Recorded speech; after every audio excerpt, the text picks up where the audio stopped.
Sarah Sanders upfront about nationalizing Arkansas governor's race. You bet I am Cabot, Ark. She's toured the state in an RV emblazoned with her name, launched a TV ad that's airing during Arkansas Razorbacks football games and spoken to packed rooms at restaurants. Former White House Press Secretary Sarah Sanders' introduction as a candidate for governor hasn't strayed from most campaigns here. Except for the crowds, which are far beyond what people have seen in this mostly rural place. And the campaign talk, which often isn't about the state. As I travel around the state, I keep hearing this criticism: oh, there's that Sarah Sanders, nationalizing the race. Sanders told hundreds of people packed at a Colton steakhouse in Cabot, a half-hour drive from the state capital of Little Rock. And my answer to those people is, you bet I am. Because if you're not paying attention to what is happening in this country, you're missing what is going on. If you're not paying attention to what is happening in this country, you're missing what is going on.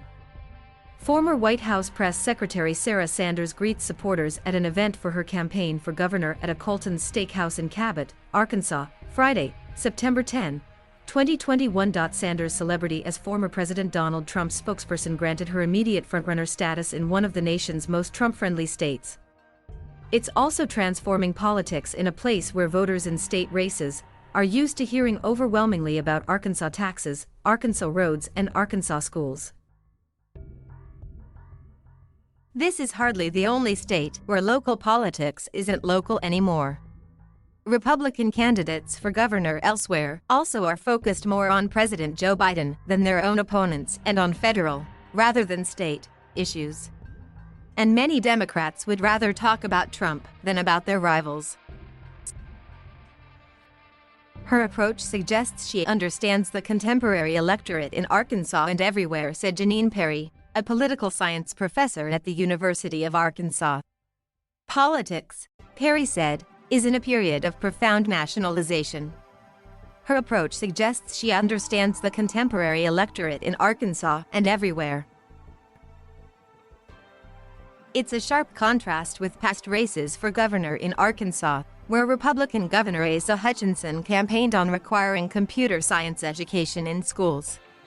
His predecessor, Democratic Governor Mike Beebe, ran on phasing out the sales tax on groceries. Sanders, 39, announced her bid in January with a promise to fight the radical left, something that's awfully hard to find in solidly red Arkansas.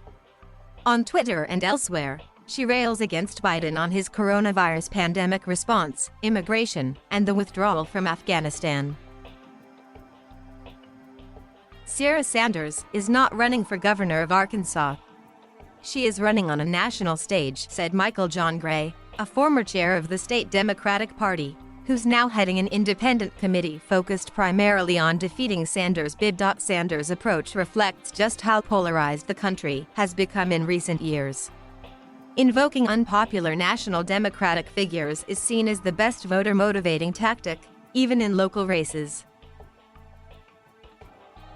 In Iowa, Republican Governor Kim Reynolds, who is expected to run for re-election, is criticizing Biden on numerous issues including federal spending. In Oklahoma, Republican Governor Kevin Stitt, who faces re-election next year, has had little to say about his state's battle with COVID-19, which hit the grim milestone of 10,000 deaths this week, but issued a slick video on Biden's Afghanistan performance. Iowa Governor Kim Reynolds signs a bill into law expanding Iowa's charter school program on Wednesday, May 19, 2021, in Des Moines. Some Democrats are also leaning national. California Governor Gavin Newsom defeated a recall attempt earlier this month with a campaign that railed against Trumpism.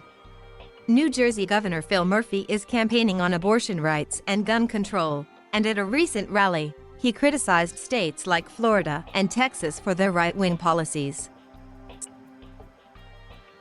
When Sanders does talk about Arkansas, she does so only in broad strokes. She says she's tired of the state being at the bottom of many rankings.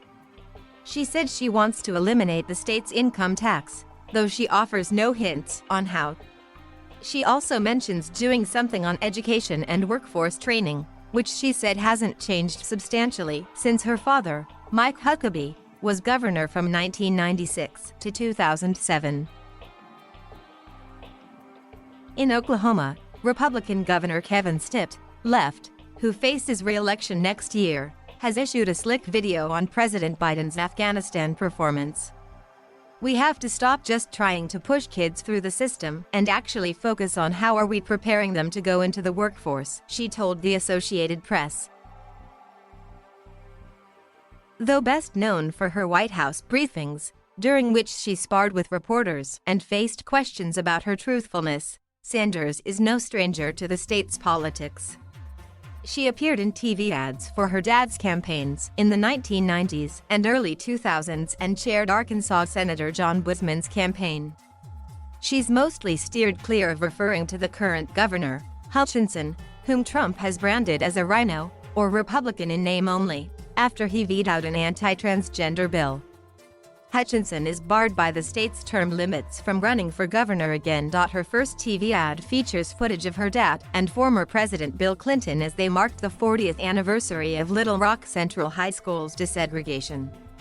It quickly pivots to a favorite target, claiming that the radical left wants to teach our kids America is a racist and evil country.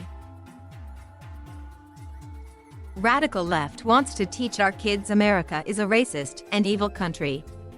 Sanders embarked on a statewide tour this month that included a rally with country singer John Rich that drew 1,000 people and a parade on Lake Washita that her campaign said included more than 1,500 boats. At her stop in Cabot, a city of about 25,000, Sanders got the loudest applause when she talked about Trump. "I'm proud of the fact I worked with a president who did exactly what he said he was going to do," she said. Sanders' only rival in the Republican primary, Attorney General Leslie Rutledge, has lagged far behind in fundraising. Sanders in July reported raising $9 million since she announced her candidacy, with the majority of the money coming from out of state. Rutledge says there's little accomplishment behind Sanders' rhetoric. "While my opponent talks about the liberal left in Washington, D.C., she has done nothing to effectively combat them in the last several years," Rutledge told the AP. Democrats, who face an uphill climb, are trying to highlight Sanders' White House stint as a sign she can't bring people together.